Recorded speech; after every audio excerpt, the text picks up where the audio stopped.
everyone, I am Rebecca from ChemKnits, and happy Thanksgiving! Or at least yesterday was Thanksgiving. Today is Black Friday, and I am gonna dye some special Thanksgiving fall-inspired yarn. The idea for this colorway came up when I was working on my October 2020 ChemKnits Dye-Along colorway, and I wanted to use two of the colors from that stream to create a dip dyed colorway in two colors. I thought that these colors would meld together for really beautiful, rich, warm fall tones. And that is our plan for the day. This is a super simple project. I've done a lot of dip dyeing, and I do have plans to do more deep dives into dip dyeing later on, but I thought that you would like to sit back, relax, and enjoy some rich, warm tones reminiscent of pumpkin pie and cranberry sauce. Since today is Black Friday, I do have a little special deal that will be going on just for this weekend, and you can head over to the ChemKnits Creations Etsy shop to go check it out right now, or you can wait till the end of the video where I will explain it in more detail. But let's just say it's going to involve the colorway that I am dyeing right now. Today we will be working with the purpley red Plum Dandy and the beautiful orange Saffron spice. I absolutely love the way these two colors worked together, and I am very, very excited to dip dye with them. Today we are going to be dyeing Knit Picks Hawthorne Fingering Weight yarn. This yarn is 80% superwash fine Highland wool, 20% polyamide. It is a 2-ply high twist yarn and is a lot of fun. And yes, I know my nails are still on Halloween, but today is all about Thanksgiving. I'm gonna pre-soak the yarn for at least 20 minutes in just plain tap water so it can get nice and saturated. I've added on my favorite reusable nylon zip ties. These are 12-inch. They start off as white, but as they absorb color, that I'd never end up seeing color transfer onto the yarn, so they're awesome. If you want to learn more about any of the tools or equipment I use in my videos, I fill the video description with links, affiliate links and non-affiliate links to the things I use most frequently, so that way you can easily go find it to try to replicate my results. To get started, I needed to mix up the dye, so I went and created two 1% stock solutions, one of the Plum Dandy and one of the Saffron spice. And a 1% stock solution is 1 gram of dye dissolved in 100 milliliters of liquid. And this makes it really easy to do math and to be consistent with the amount of dye you're adding to projects. Now, for something like this, where I'm going to want to create multiple of one colorway, I actually will mix the dye as close to when I'm going to use it as possible. Whenever I am dealing with dry dye powder, I am always wearing a respirator mask, safety glasses, and gloves. And please, please, please make sure that you do the same. But once the dye is in liquid, then I'm comfortable just using gloves and dyeing without a mask. You just really don't want to inhale any dry powder by accident. I placed our stock solutions in some storage bottles, which I will label, but this is mainly to prevent any spills or anything from taking place. But I do plan to use all of this dye right now. Not on the first project, but over the course of the afternoon. In my 12-quart stainless steel dedicated dye pot, I have about 24 cups of water, and I'm going to add 6 tablespoons of white vinegar. 3, 4, 5, and 6. Sometimes with dip dyeing, I might start off with less vinegar, but I don't want things to strike too slowly, and we can always modify the vinegar concentration as we go on. And as I dip dye multiple skeins, if I need to add more liquid, then each time I add more liquid, it will be a proportion of 8 cups of water plus 2 tablespoons of white vinegar to try to keep that fairly consistent. Our pot is heating up, and I'm going to add 100 milliliters of our 1% stock solution of saffron spice. There is 1 gram of dye in this 100 milliliters. Now, this color didn't dissolve as well as some others did. It's a little more of a suspension. So I made sure to shake up the bottle thoroughly before putting the dye in this pot. And now I want to heat this up until it's just about at a boil. And then we can start dip dyeing our yarn for the first time. We are almost up to temp, but you can see that you can now see through the liquid a little bit more. Anything that wasn't completely in the solution is now in solution. It might be a little hard for you guys to tell because of the little bit of bubbling on top, but I can see all the way to the bottom of the pan. All right, let's start dip dyeing. Oof. Check out that beautiful orange color. Now, I'm gonna dip, I don't want to commit to going super slow, but I am moving the yarn around as we dip in so that we try to get some good coverage. And you can even use your tongs to help you move things around.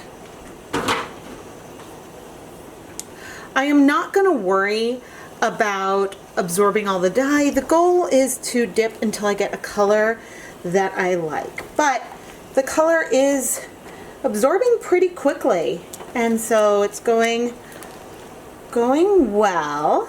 Yeah, you can see that as we get less and less color, that there is a lot less pigment left in the pot, but since there's so much water volume, there is still some there. So I can go all the way and cover the ends, or I can leave a little bit white. This is actually looking very candy corn right now with the white and then the more yellow. Oh my gosh, that's funny. But if you get to a point where you're satisfied with the color, you can just stop. And then you can always steam set the yarn later if you think that it hasn't been on the heat long enough. So you've got options. Now, is this quote perfect? No.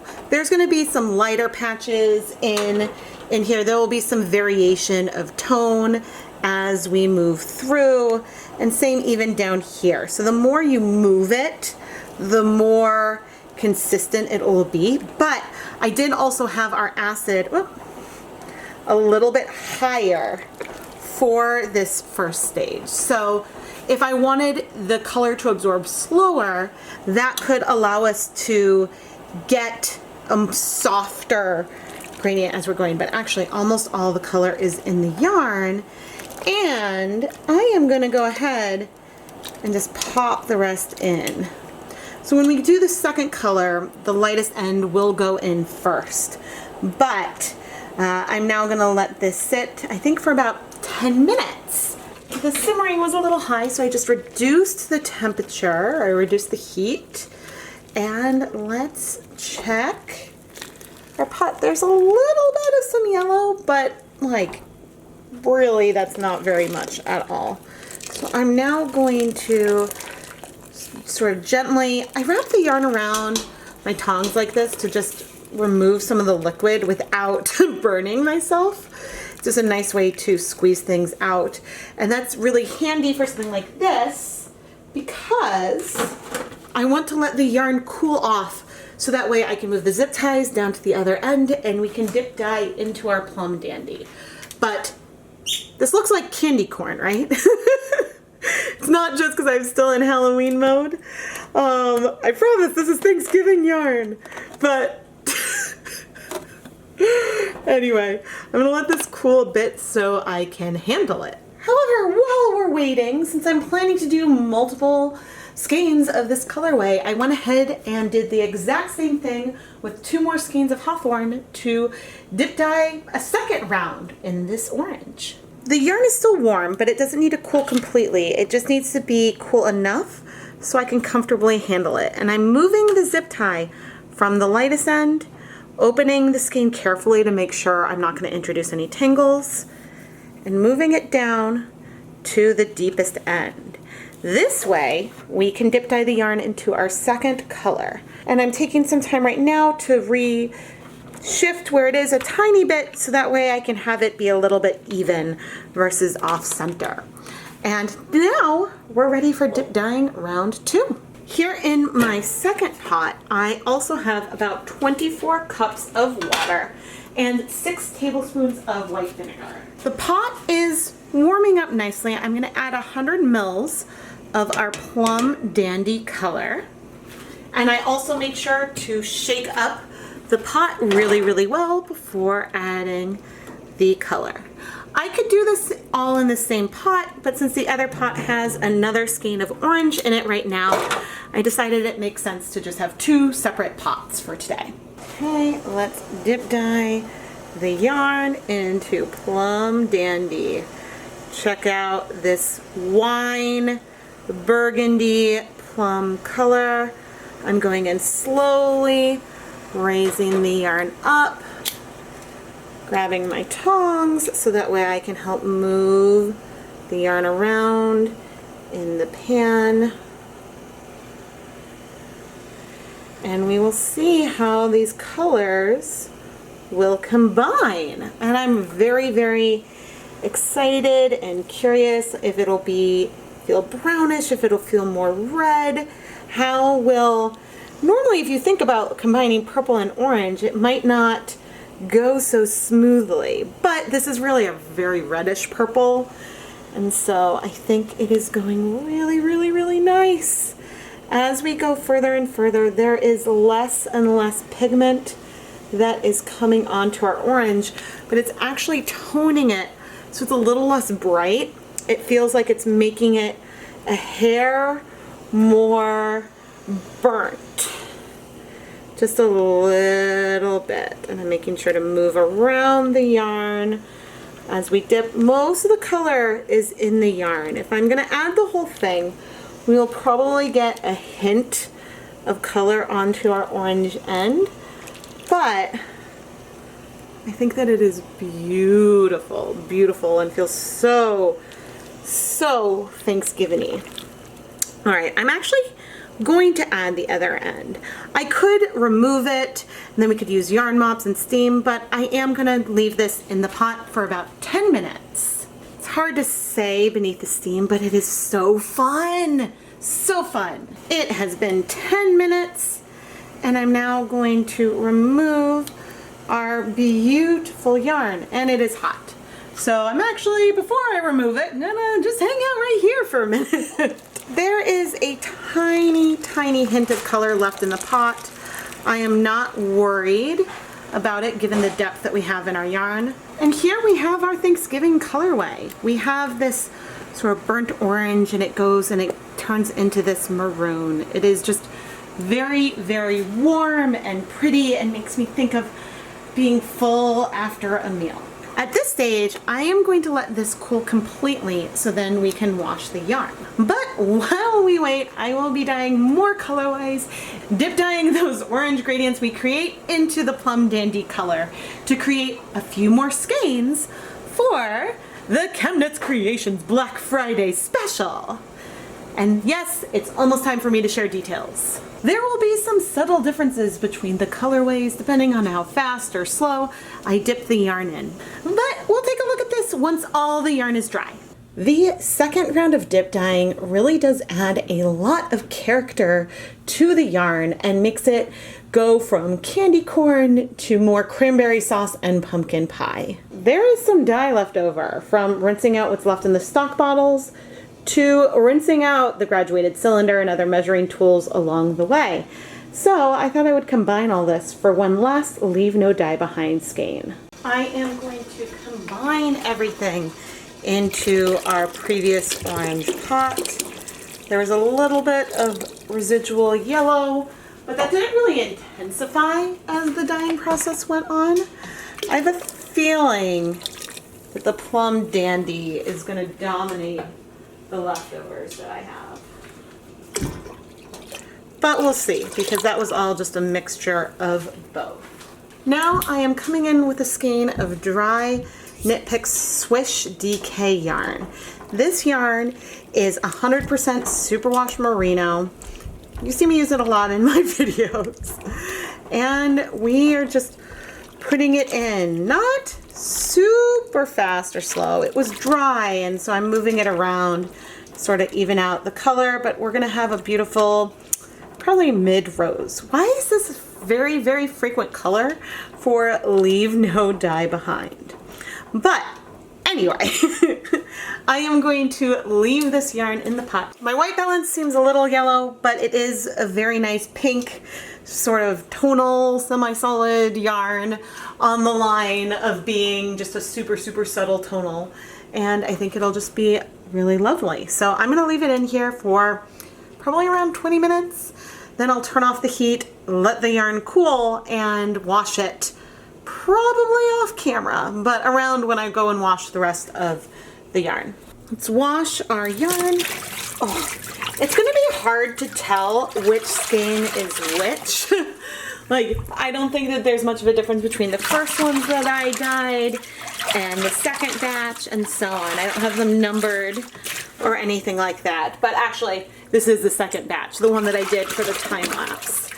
And I am not seeing any bleeding, but look at those colors. Oh, they are delicious. I love a good dip dyed colorway, and these colors are just fun. So fun. And the mix and blend of the purple and orange give us this warm chestnut brown color, which is so on point for Thanksgiving. Oh, I absolutely love it. So let's check and see. I'm not seeing any bleeding. Wahoo. So I am going to rinse out all the soap, put the yarn through my spin dryer, and hang it up to dry. And then I'm going to go wash all of the other skeins. I have no idea if I'm even going to try really hard to keep the pairs that were dipped at the same time together, but we'll look at all of the skeins all together. Here is my Thanksgiving colorway, where we have a beautiful burnt orange that transitions to a cranberry, red/purple, and back again, going through some more warm brown tones. These 10 skeins are all on the Knit Picks Hawthorne base, which is 80% superwash fine Highland wool, 20% polyamide. We have a lot of tonal variation in here, but with the exception of maybe this one skein, which is a little more lighter in some areas, I suppose that there are some variations within the skeins. If I flip, there's some shifts in the tones, but there is actually a lot of consistency here, more than I necessarily expected. Now, if you were going to use all 10 skeins in a sweater, yes, you would see a difference from skein to skein, but I think I expected sort of the transition mark to really shift up and down a lot more than it does. We do see some differences in the hues at the end. Some are a little deeper orange, some have a little more yellow. So there are definitely dye lot differences, but overall, that dip transition is pretty consistent for the most part. The yarn mop we created is a very dusty rose color. It's very mauve-y, and I mean, yeah, I've said before, this seems to be the average color from a lot of combinations, but it being a color from a little bit of our Plum Dandy and some of that Saffron spice is actually really, really pretty. This mop is a very neutral kind of pink and is a very soft tonal and would look really amazing with complex stitch patterns. When I was playing around with autumn colorways, I just loved the way the Saffron spice and the Plum Dandy combine, and that really inspired me to create this dip dyed colorway in celebration of Thanksgiving, and hopefully creating something that is full of sweetness and warmth and just gives those comfortable feelings to it. The variation in here is beautiful. Some of it is a result from dipping 2 skeins at a time. If you don't move the yarn around a lot, then the dye will not be able to access the parts that are more towards the interior. And part of it is because we're dip dyeing, and so different parts of the yarn get exposed at different periods of time. But I think altogether, this is just a really, really fun colorway. Twisted up, we see a little bit more variation from skein to skein, but since there's multiple hues within it, exactly how you fold it before twisting it can also make things look a little different. But overall, I am thrilled with how this batch of 10 came out, because this was dyed over the course, well, I suppose technically of 10 different dip dyes, but we had 5 batches of color here today. And now let's go talk about the ChemKnits Creations 2020 Black Friday deals. This gorgeous Thanksgiving colorway is now available in the ChemKnits Creations Etsy shop. And because it's Black Friday, if you order a skein of this colorway, you can add on a mystery skein of ChemKnits dyed yarn for just $10. The color and yarn base will be an absolute surprise, and the colorway could have been featured in a video that is years old or one that hasn't even been published yet. It's a complete surprise and a really, really great value. For full details, check out the listing on the ChemKnits Creations Etsy shop. I'll have all the details and terms there. The mystery add-on skein is available while supplies last, and the sale will end on Monday, November 30th at midnight Eastern Time. So you have from Black Friday through Cyber Monday to shop these deals. There are some other fun deals and specials that will be going on in my shop, and so it's worth going and checking that out. In addition to the Thanksgiving colorway and that fun add-on, I am also releasing a lot of stunning new skeins of hand-dyed yarn, including some really fun rainbows. And so you want to go and check it all out, because there are some really, really stunning colors that I just added this morning as this video was published. I am Rebecca from ChemKnits, and I am so thankful for so many things, but I just want you to know how much I appreciate you watching these videos and joining me on my journey of yarn and color. I have so much fun creating these videos for you. I really hope that comes through. And I am so passionate about this, and if I can inspire you to play with color, whether it is through dyeing your own yarn or by mixing colors together with commercially dyed yarn, play with color, have fun, and challenge yourself and take some chances. Please make sure you're subscribed to my channel. I publish at least 2 new videos every single week, and you really don't want to miss any of it. Hanukkah is coming soon, and every night of Hanukkah there will be a new episode of the ChemKnits Hanukkah special, and so there's a lot going on. Turn on your notifications so you don't miss any of it. During Hanukkah, I am going to try multiple nights to be in the chat room when the videos premiere, so that way I can hang out, answer questions, and react to myself in the videos. Thank you so much for watching.